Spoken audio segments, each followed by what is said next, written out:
Alright, so here's a question that I'm curious what people think about. Float shifting in trucking.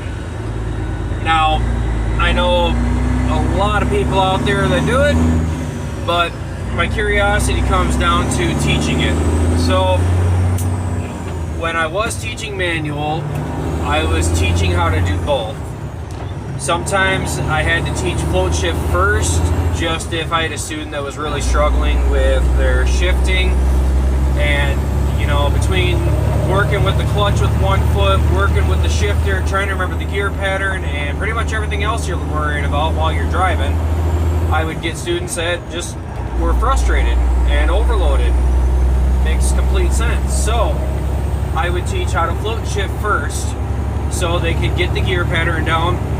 They could kind of get through that part, and then we would do the double clutch. But I was pretty select in my students, and I'm curious what people's thoughts are on about this, because when you go to do your test, your CDL test, you have to double clutch.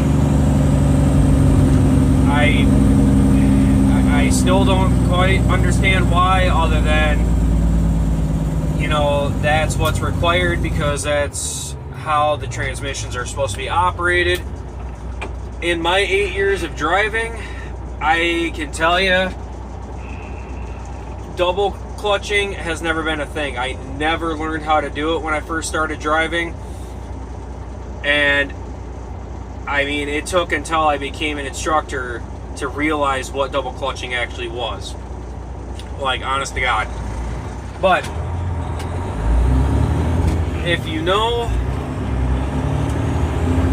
or if you have an idea on what you think is right, drop in the comments. I'd be curious to see some thoughts, and if you're going in to get your CDL, reach out if you ever want to talk or you got questions. I'm more than happy to try and help any way I can. Have a good day, everybody.